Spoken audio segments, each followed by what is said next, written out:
What is happening, everybody? It is the Illustrated, Underground. and we're here for a kind of fun little episode today, a little mini episode. Q, who are we going to be chatting about today? Well, we're gonna be chatting about DC's main man, the last Cesarnian. I hope I'm pronouncing that right. Lobo. So we were kind of trying to figure out who are we going to do a deep dive into next? What character are we going to look into? And me and Q were like, Lobo's going to be in this new Supergirl movie. We don't know that much about him. I haven't really experienced a lot of him in the comics, so we wanted to kind of check out his stuff. And so today we're going to be talking about specifically the Superman animated series. And if Q, you want to let him know what comic we decided to pick up for this week.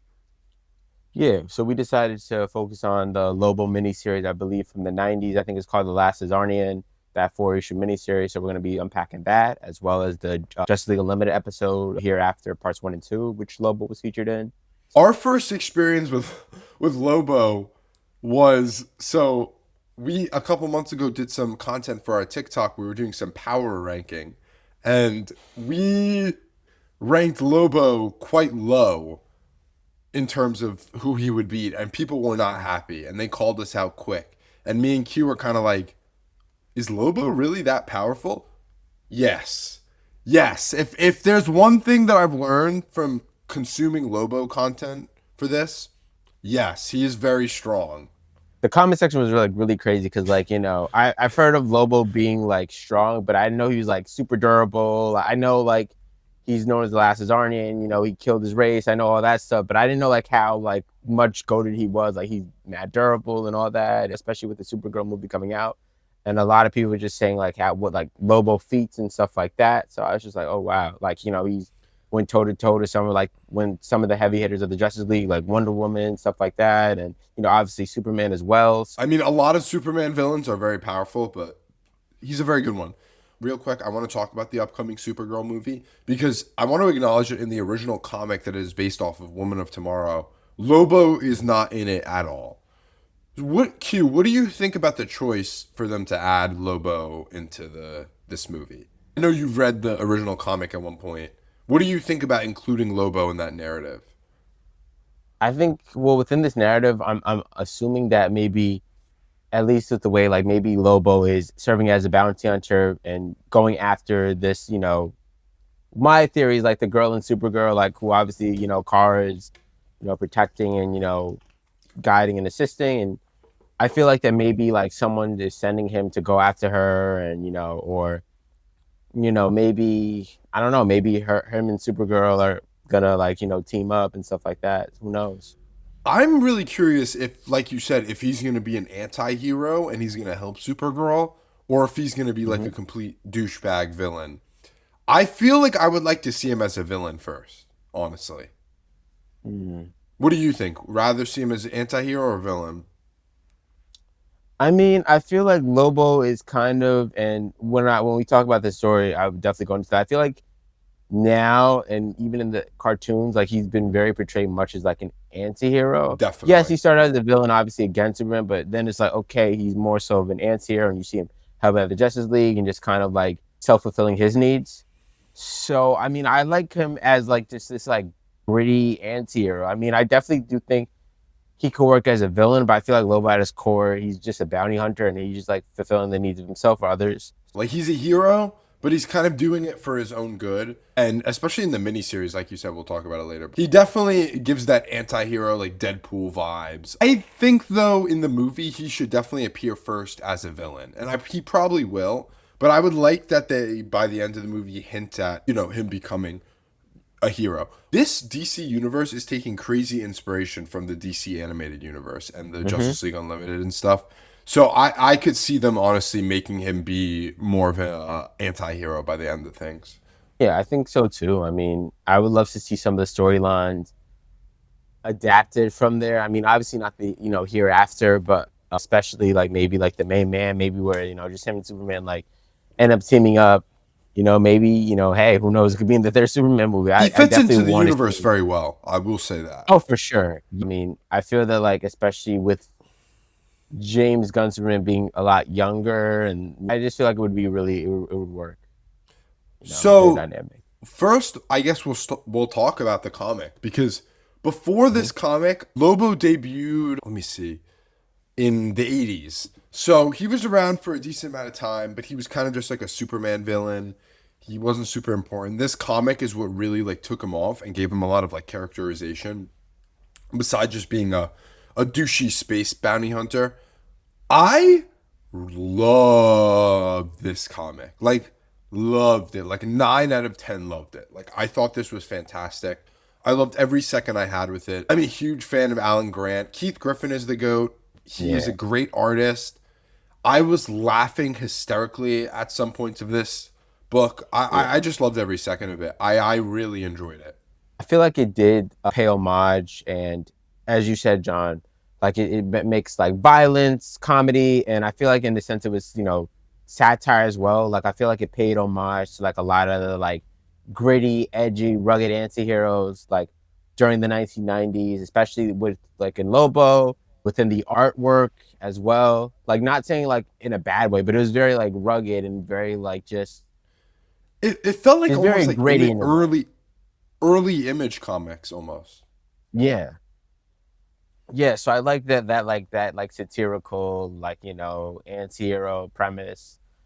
I mean, I also liked that literally Lobo was going up against like his teacher. So I felt like that was like fresh out of air, like kind of like new, fresh creative idea. Like I was like, oh wow. Like I said, it just blended a lot of like comedic aspects of it. Obviously, like I feel like lighten up the story, especially to like, Lobo, who's very, violent and, abusive. But I really did. I feel like that run definitely echoed within his appearances in the DC animated universe. I thought the art was a really good focal point. Keith Oh Griffin, yeah, excuse me, did an excellent job bringing the character to life and making him cartoonish and unserious. I love the comics of the 90s. I love how over the top everything was. I just yeah. one moment that comes to my mind. I don't know if you remember this, but it's from the first issue.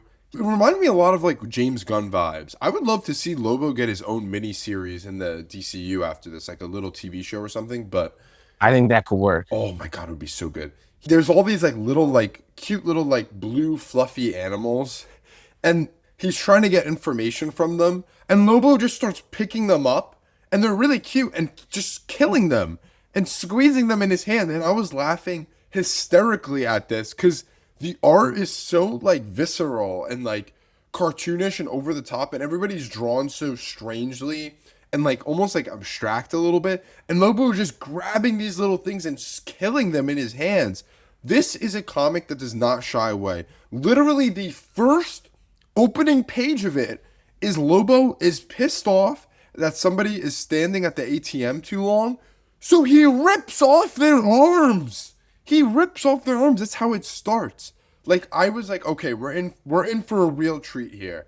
And I just don't think comics do it like that anymore. Like I don't think that the like I under like violence has become more like realistic, I feel like in comics. I miss that era of like cartoonish violence that's almost feels like a Tom and Jerry skit. Like it's so good. I really like those, scenes because, like I said, it just balances like the violence of comedy very well. It's like And it slapstick. reminds me of the main man episode. Kind of, I don't mean to tease into that, but like I know when he like the little aliens, he just like discards them. Like I'm like, dang. Lobo has no regard for any sort of life. I mean, but I also feel like talking about like his origin too, like which in itself is like just whoa. He wiped out his entire race, and it was like pretty much did as a science project. And then the way when he describes it in Superman the animated series, he's like plays off like, yeah, I wiped out my whole race. I killed them. It was a science project I had to do for a class. I'm like, bro, what? Like, no, it's no big deal.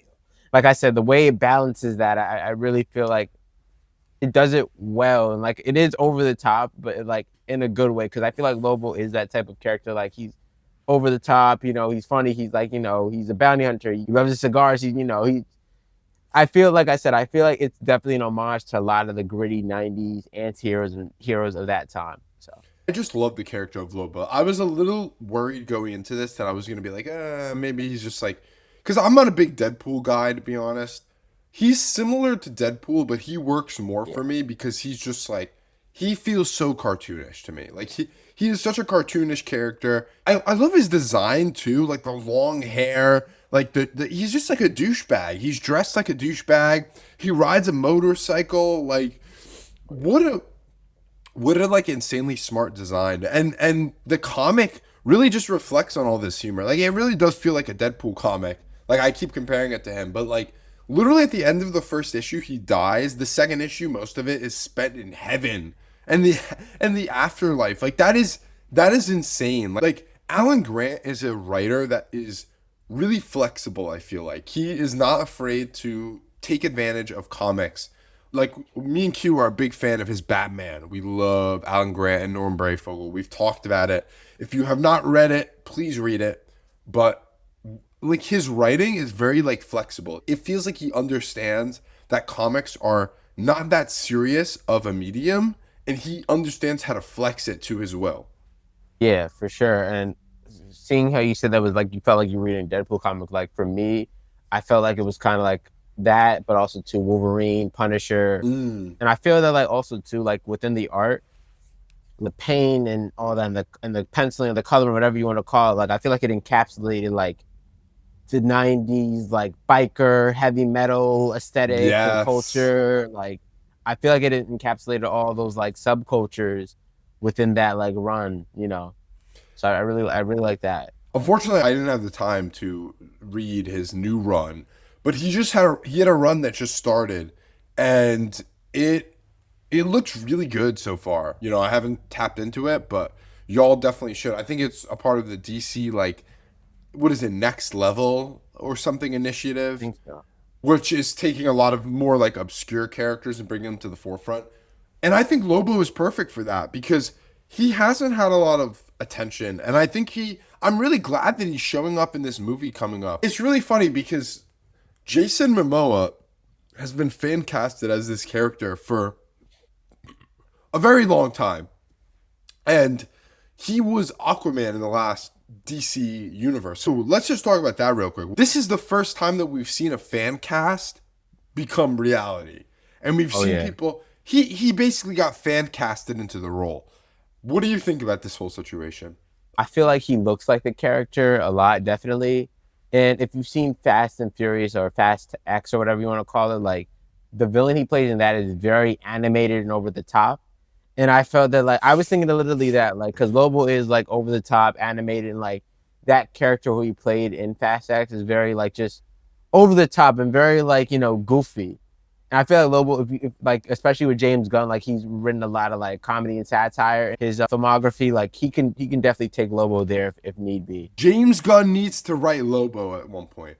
James Gunn needs to write Jason Momoa Lobo at one point.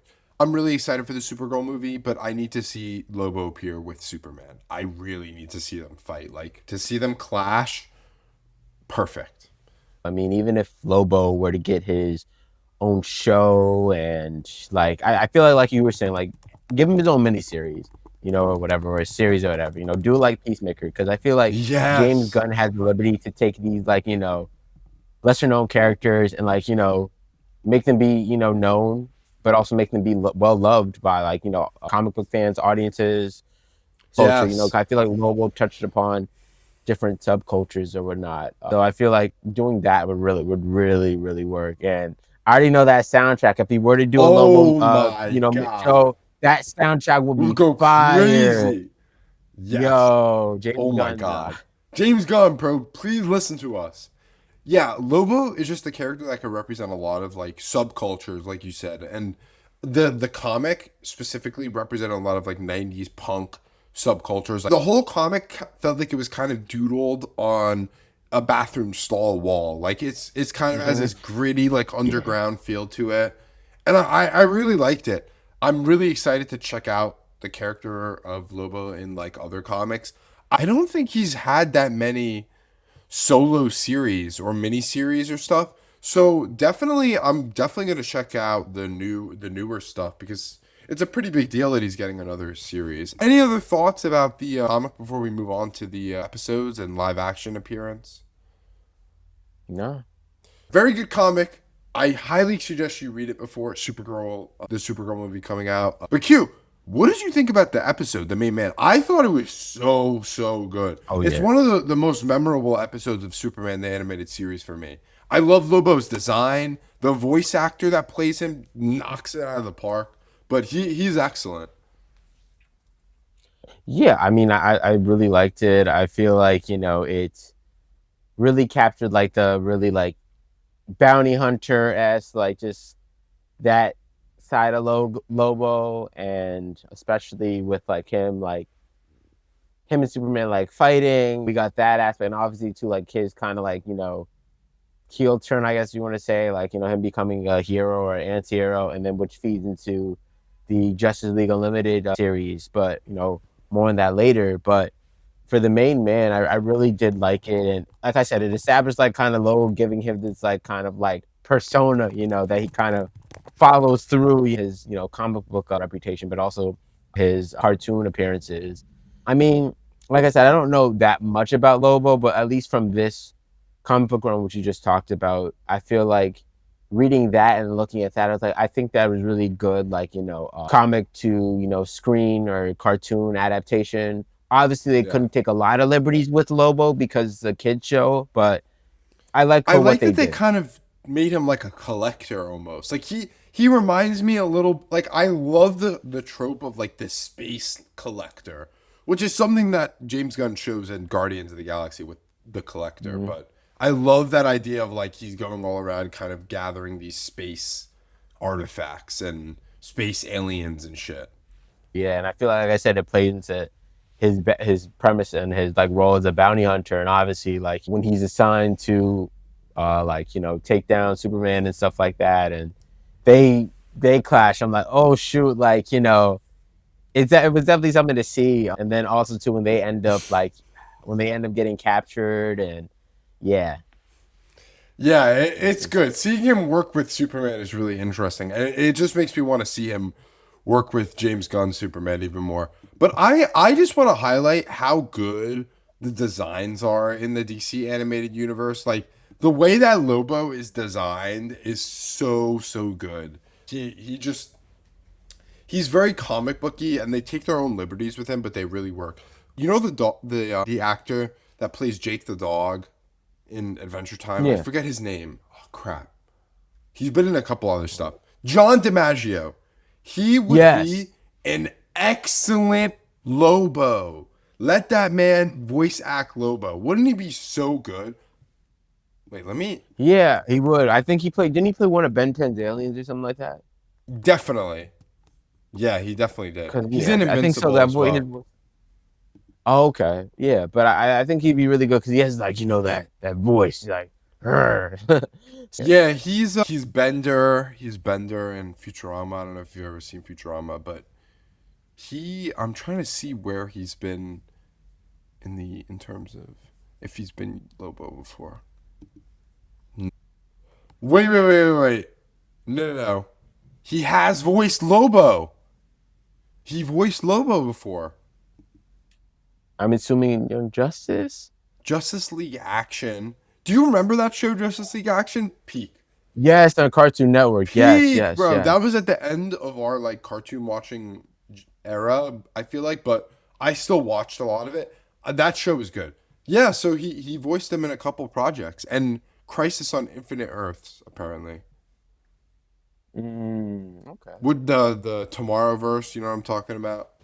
Yeah, yeah, the movies. Yeah, I have yet to watch those. I think I watched part one. Yeah, the universe prior was definitely like Chef's Kiss. Yeah. You Well, didn't like wait the I other don't know. I didn't really like the Universe Prior. I love the Batman Long Halloween movie. The Superman movie No, is that's a part of the tomorrow. No, not that. I'm talking about like the Flashpoint universe, that with the Batman, the no. Bat. It's different verses. He voiced him in the Tomorrowverse, which is Yeah, that's what I'm saying. I'm saying the like universe prior because the Tomorrowverse pretty much oh the Universe prompted Prior is because of peak.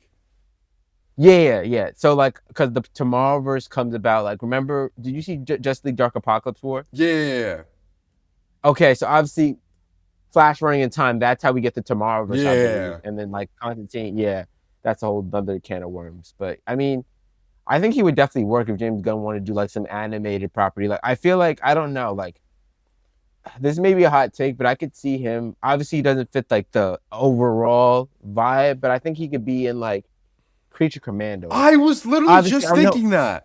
I know he's not like he doesn't fit under their like category, but I could see him like crossing over with them or whatever. So Yes. I could see that happening. Yes, 100%. I'm really excited about the future of Lobo in the MCU or MCU, Mhm. DCU, and I'm really looking forward to see where he goes from here. But yeah, For sure. seriously, read the comic The Last Azarian if you haven't already. Hopefully, you guys check out the new Supergirl movie. We'll be doing a review of the movie as well as a review of the comic that inspired the movie. Thank you guys for tuning in. Hopefully, we'll be doing more of these little mini deep dives or comic reviews going forward. Check out Lobo and go to your local comic book store. Ask them about Lobo. See what they have. Illustrated Underground. Ciao, y'all. Signing off. Stay tuned for more.